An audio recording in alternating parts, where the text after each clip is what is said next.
Hola, hoy vamos a trabajar sobre la entrevista en profundidad, que es una metodología cualitativa de investigación. ¿Qué es una entrevista en profundidad? Se trata de reiterados encuentros entre un investigador y un informante.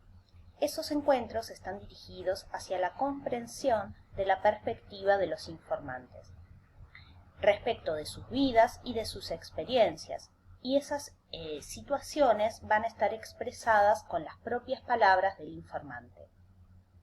Esta herramienta de la entrevista en profundidad es de suma utilidad para el investigador social para excavar en la vida social, ¿sí?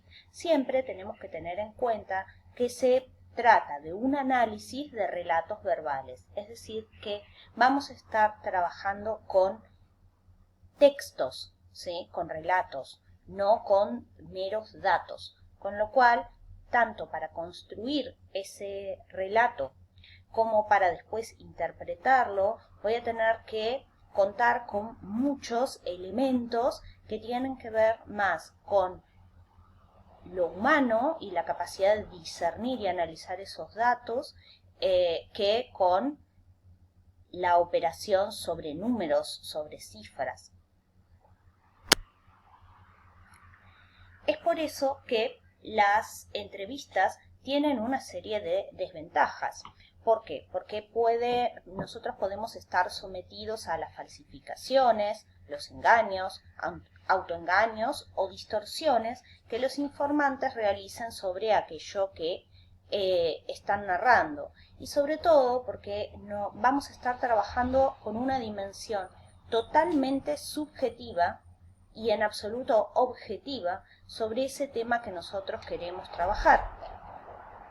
Y además ese relato, esa puesta en relato que haga el informante sobre las situaciones de su vida va a tener una perspectiva teleológica, es decir, es muy probable que una persona con posterioridad a los acontecimientos tienda a atribuirles un sentido retrospectivo que no fue por ahí exactamente el que tenían mientras vivían esos acontecimientos. Y además de todo esto, vamos a estar sujetos al problema de la memoria, es decir, es probable que con posterioridad a los acontecimientos las personas no tiendan a recordar claramente aquello que ocurrió, sean víctimas del engaño, del olvido y también del autoengaño, de un intento de distorsión de aquello que ocurrió en función de nuestros objetivos, de nuestras perspectivas de vida, de querer olvidar aquello que no nos es grato. Sin embargo, pese a las desventajas, debemos observar que la realización de entrevistas tiene una serie de notorias ventajas, porque aquello a lo que el investigador está accediendo cuando realiza una entrevista no es acontecimientos, sino a perspectivas de mundo. No importa exactamente aquello que ocurrió, sino cómo el entrevistado percibe aquello que relata. Y eso nos lleva a ver cómo se perciben a su mundo, a sí mismos y a su mundo. Entonces, aquello sobre lo que el entrevistado miente, omite o distorsiona, forma una parte del relato. Es tan interesante lo que nosotros podemos sacar de aquello que descubrimos que nuestro informante omitió o distorsionó, como aquello que cuenta de una forma fiel o que nosotros entendemos fiel a los acontecimientos. Entonces, aparece como totalmente clave el proceso de selección de nuestro informante. Vamos a suponer que nosotros queremos trabajar un tema puntual y vamos a seleccionar ese informante de acuerdo a ese tema que queremos tratar. Sin embargo, debemos estar dispuestos a pensar que el diseño de esa entrevista e incluso de la serie de entrevistas, es decir, a quién entrevistemos, tiene que ser flexible.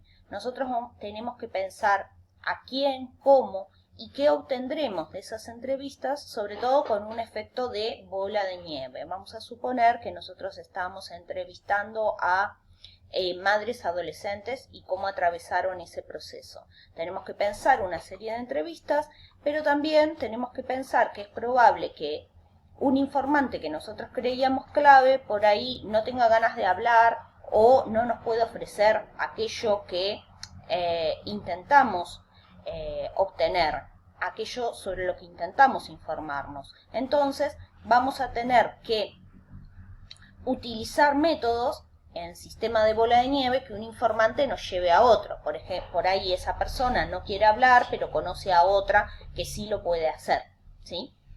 Es importante ver esto, que si bien todos tenemos una historia para contar, depende en gran medida de las ganas y de la capacidad para expresar, para poner en relato, para contar experiencias y sentimientos. Hay personas que son narradores natos, que tienen una gran predisposición a contar historias, a hacerlas interesantes, a recabar en los detalles significativos, y otras para las que eso es un obstáculo, sobre todo si nosotros no somos capaces de realizar una buena entrevista. Entonces, como nosotros no podemos saber cómo se va a dar esa dinámica de la entrevista, tampoco podemos saber cuántos encuentros vamos a necesitar para llevar esa entrevista a cabo. Por eso es importante ser flexible y estar dispuestos a muchos encuentros, a que uno por ahí no sea lo suficientemente significativo y tener que volver en otro momento y así. Entonces, tenemos que tener en cuenta que si bien a la mayoría de la gente le gusta hablar sobre sí misma, tenemos que buscar muy bien el momento y el lugar adecuados para realizar la entrevista. El momento tiene que ver con que nosotros tenemos que haber pautado esa entrevista, en qué momento se va a realizar, para que la persona disponga de tiempo, no esté apurada, no esté pensando en lo que tiene que hacer después, corrido por los tiempos, porque una entrevista apurada no va a ser una buena entrevista. Y también tenemos que pensar en el lugar, ¿sí? Hay gente para la cual realizar la entrevista en la casa suele ser lo más cómodo porque es más probable que se sienta predispuesta a estar tranquila y rodeada de sus cosas. Pero también tenemos que tener en cuenta que aquello que puede contar en la entrevista puede molestar, herir los sentimientos de su pareja o de sus hijos, y entonces nosotros vamos a tener que intentar analizar antes cuál es el mejor lugar para realizar esa entrevista, sí, y quién podría estar presente y si eso va a contribuir o va a obstaculizar el relato de la persona. Entonces, una vez que yo seleccioné mi informante y encontré el momento y el lugar adecuados para realizar esa entrevista, tengo que pensar cómo voy a trabajar con ese informante, ¿sí? Es muy importante que nosotros veamos que una entrevista se trata de un esfuerzo compartido, ¿sí? Que va a implicar un compañerismo, una relación, un nexo con aquel que yo estoy entrevistando. Y para eso es muy importante cimentar la confianza y la sinceridad. Yo le tengo que explicar de forma explícita a mi informante para qué estoy realizando la entrevista y qué intento obtener con ella. En caso contrario, si yo intento escamotear, engañar sobre el verdadero sentido para el que yo lo estoy haciendo, seguramente eso en el mediano plazo me va a jugar en contra de hacer una buena entrevista. Además, es muy importante que la entrevista sea anónima. Por ahí no luchar contra la perspectiva del propio entrevistado, que a veces va a querer ver su nombre y su apellido, sobre todo si esa entrevista va a salir publicada en algún lado, va a formar parte de algún trabajo, porque por más que existe una cuestión de ego donde la persona le va a gustar que se la mencione, Sin embargo, a la hora de contar determinados detalles, va a sopesarlo más, ¿sí? Sabe que la entrevista va a aparecer con su nombre y su apellido, va a tender a ocultar o minimizar aspectos negativos de sí mismo, aspectos que puedan llegar a configurar un delito o una acción mala para con los otros, que en la vida de las personas no siempre actúan de forma perfecta. Por ahí en el relato retrospectivo, sobre todo si es con su nombre y su apellido, van a tender a embellecer la historia.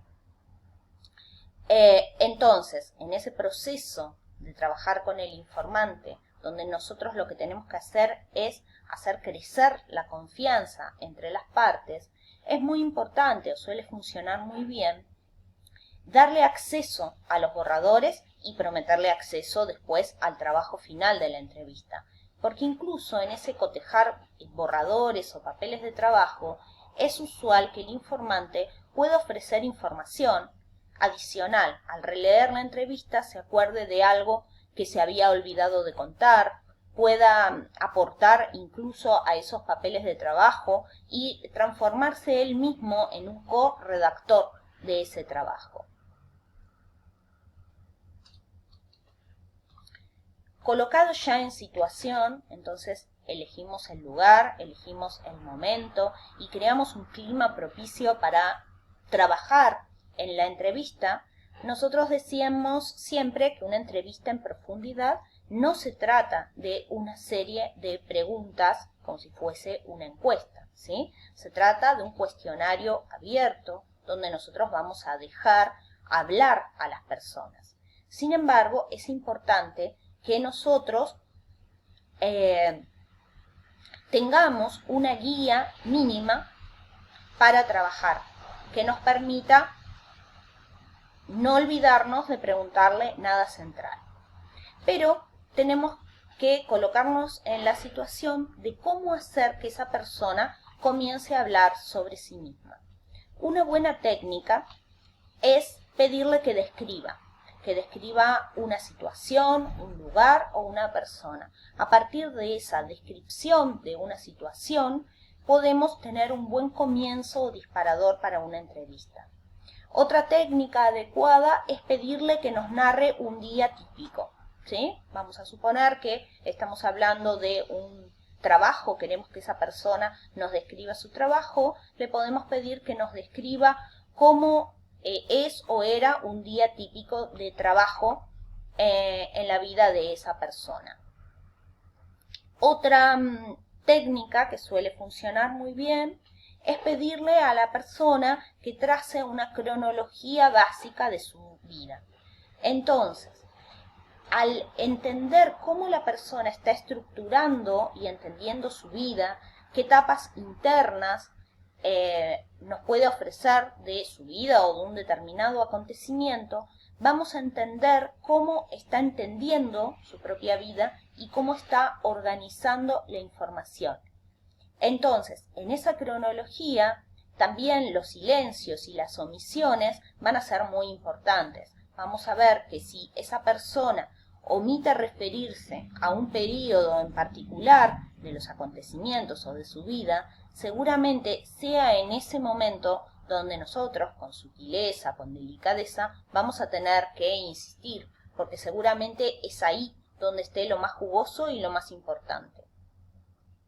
Otra técnica adecuada para disparar la entrevista tiene que ver con los documentos, o bien llevarle a la persona una nota periodística sobre ese momento, o pedirle que lleve a la entrevista fotos, documentos, cartas, porque esos objetos del pasado o relacionados con la situación suelen actuar como unos excelentes disparadores que le permiten a la persona acceder a la memoria, recordar aquello que creían olvidado y disparar esas historias del pasado.